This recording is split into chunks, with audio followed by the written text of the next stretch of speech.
actually, in reality, you have to go into Etsy, you have to go in reports, and you have to export like 4 different reports to get all of the different inflows and outflows of money from different reports. And then you can synchronize those different reports with your product cost report. If you've ever ventured into the Etsy download report section in your shop, you have the option to download multiple different reports that give you really cryptic understanding about what each row actually is calculating. Actually, you kind of have to reverse engineer it yourself to really try to figure out what each column is representing. And I know that from experience. But yeah, basically, if this is how you wanted to go about calculating your true metrics for your shop, you're gonna have to download a bunch of these reports to figure out things like all the unique product types that you've sold, the quantity sold, the exact profit breakdown of all those unique sales, things like your marketing fees, seller fees, processing fees, refunds, credits, adjustments. All of those exist in these reports somewhere, but it's really, really difficult to pull it out and extrapolate it out and make it something meaningful for your store. And then all of the while, exporting all these reports is only solving a portion of this equation. For all of your products that you're selling, you actually have a unique product cost associated to each sale of your items. So once you get these reports, you then need to do a VLOOKUP or some sort of Excel sheet magic that basically identifies all the products that you sold with their identified costs. I don't know about you, but to me that sounds like a spreadsheet nightmare and really something only your bookkeeper is probably doing, but maybe on a yearly basis, or maybe they are giving you a profit and loss statement, but you're paying a lot of money and you're only getting it once a month or maybe once a year. When you start a business for the first time, you're wearing a lot of hats. You are your customer service, you are product development, you are research and listing optimization, you're marketing, you're all of the things, and you only have so many hours in the day. So it's important for you to invest your time wisely to reap the biggest benefit for that time or money invested. And while this in itself is a huge pain that's going to take up a lot of time, or worse,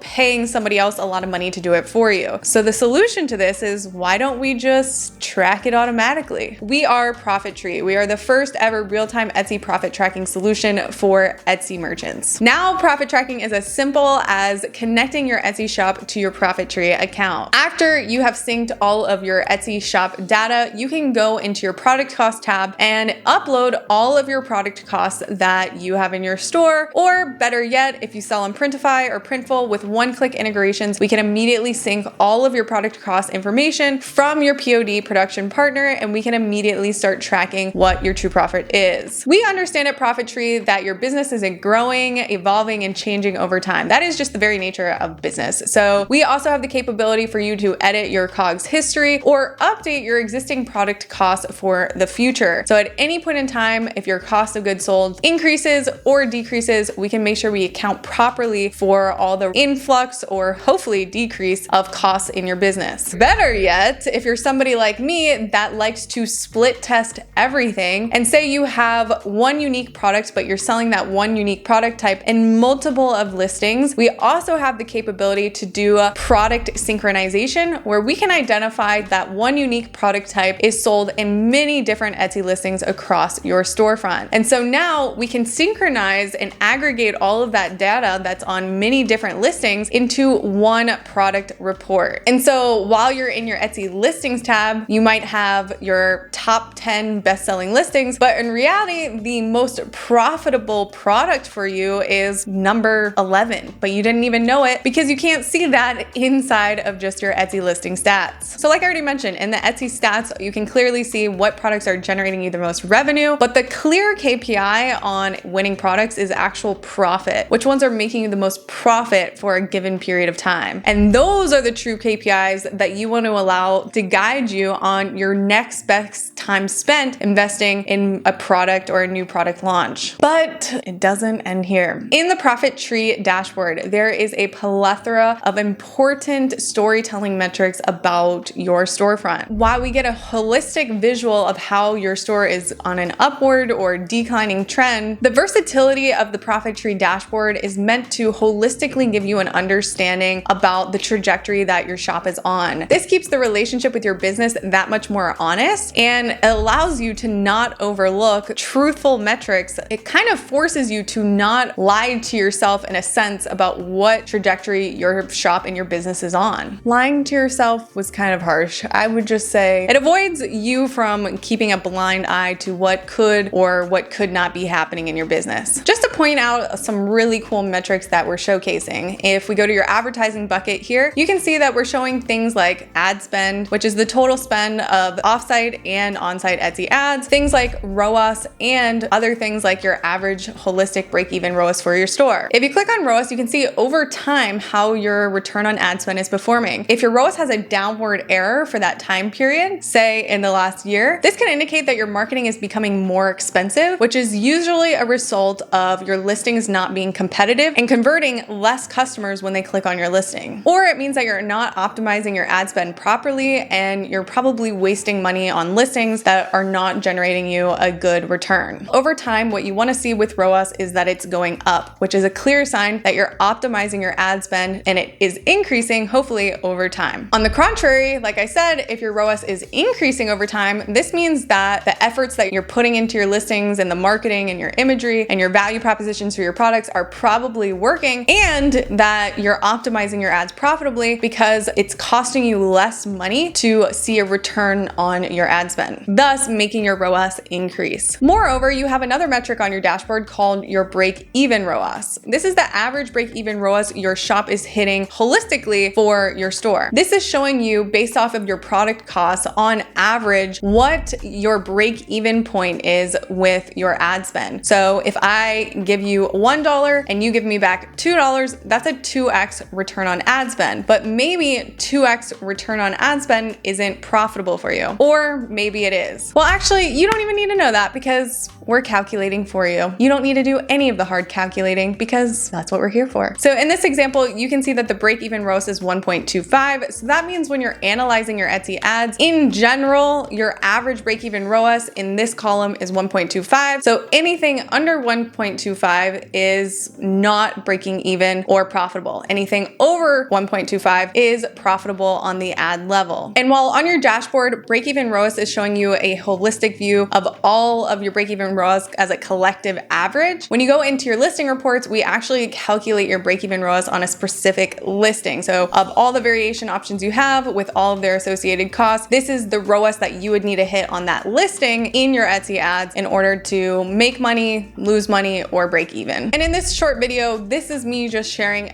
just a few of our features. And like I mentioned, we tend to keep a blind eye to these things. And when they're not constantly being reiterated, again, it kind of not prevents us, but allows us to forget a lot easier on the important metrics that should really be guiding us in our business. ProfitTree is so much in its infancy, and the amount of features that we have coming out for 2024 and beyond in our backlog is really, really endless. This was a huge pain point for me as an Etsy seller. And so the creating of this product with my team has all come from just really wanting to help Etsy entrepreneurs on a high level to achieve a successful, scalable, trackable business. And what I've found is that most people don't have that. There's a lot of guesstimating, there's a lot of turning a blind eye, all of those things. And while you can get away with operating a business like that for a while, in the long term, on a high level, it does not serve you. And I know that from experience. And at some point, it catches up to you if you're really trying to grow a scalable, real brand in business. If you guys would like to try out ProfitTree, make sure you get on the wait list, as we will be announcing our beta pricing and a trial. So if you would like to get in on those intro offers, make sure you go and click the link in the description. And if you're watching this video weeks after we already went to market, this offer may not be available, so just keep that in mind. Our official launch date is around the middle of April, so make sure you get on that wait list so you get grandfathered in. Overall, guys, thank you so much for staying till the end. Make sure you subscribe to the ProfitTree channel. This is going to be a value-backed channel where we're going to be building community, giving free information, thousands of hours of free information, so you're not going to want to miss it. All right, guys, we'll see you in the next video.